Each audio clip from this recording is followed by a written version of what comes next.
할렐루야는 8월 18일 사무엘상 10장, 로마서 8장, 예레미야 47장, 시편 23편, 24편 말씀입니다. 사무엘상 10장은 사울이 왕으로 추대되는 장면이에요. 사무엘이 사울에게 기름을 붓습니다.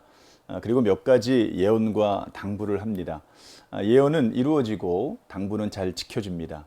드디어 사무엘이 온 백성들을 미스바로 불러 모으고 제비 뽑기를 시행합니다. 베냐민 지파가 뽑히고 그 중에서 이 마드리의 가족이 뽑히고요. 또 그 중에서 기스의 아들 사울이 뽑힙니다. 최초의 왕이라는 사실이 부담스러웠는지 사울은 짐 보따리 뒤에 숨어 있었지만 결국 왕으로 추대됩니다. 모든 백성이 왕의 만세를 외치죠. 이 사건 뒤에는 하나님께서 계십니다. 백성들의 소원을 하나님께서 이루어 주셨으니 이제 백성들은 하나님을 섬기고 따르기만 하면 됩니다. 로마서 8장은 그리스도 예수 안에 있는 하나님의 사랑을 말해요.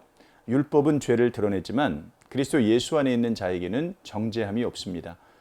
죄와 사망의 법에서 해방되었으므로 더 이상 율법에 매이지 않기 때문에 그래요. 대신에 이제는 생명의 성령의 법의 지배를 받습니다. 그러므로 우리는 영으로서 몸의 행실을 죽이며 살아야 되죠. 하나님의 영으로 인도함을 받아야 됩니다. 이 영은 양자의 영이에요. 종의 영이 아닙니다. 하나님을 아빠, 아버지라고 부를 수 있는 영입니다. 그러므로 그리스도와 함께 하나님 아버지의 상속자가 되었으니 그리스도와 함께 고난도 받아야 됩니다. 우리가 이와 같이 하나님의 영을 받게 된 것은 하나님께서 미리 정하셨기 때문입니다. 정하신 우리를 부르시고 부르신 우리를 의롭게 하시고 의롭게 하신 우리를 영화롭게 하실 것입니다. 그러므로 우리는 바울의 권면을 따라 이 믿음을 확고히 해야 되죠. 하나님께서 이와 같이 우리를 구원하셨는데 누가 우리를 대적할 수 있겠습니까? 누가 우리를 정죄할 수 있겠습니까? 누가 우리를 하나님의 사랑에서 끊을 수 있겠습니까? 그 어떤 것도 그리스도 예수 안에 있는 하나님의 사랑을 끊을 수 없습니다. 예레미야 47장은 블레셋을 향한 하나님의 심판 선언이에요.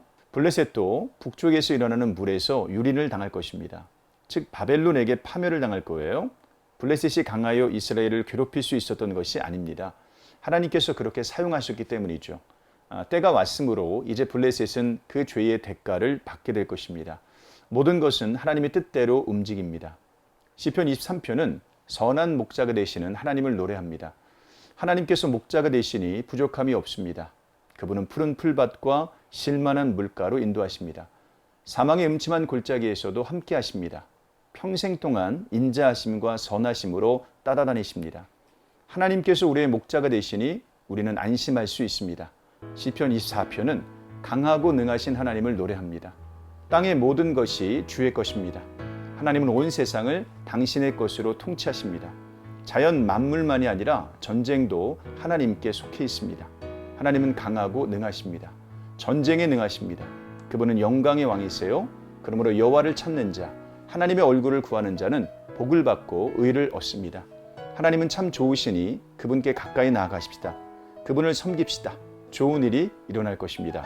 오늘 하루도 이런 삶 사시길 주님의 이름으로 축복합니다. 고맙습니다.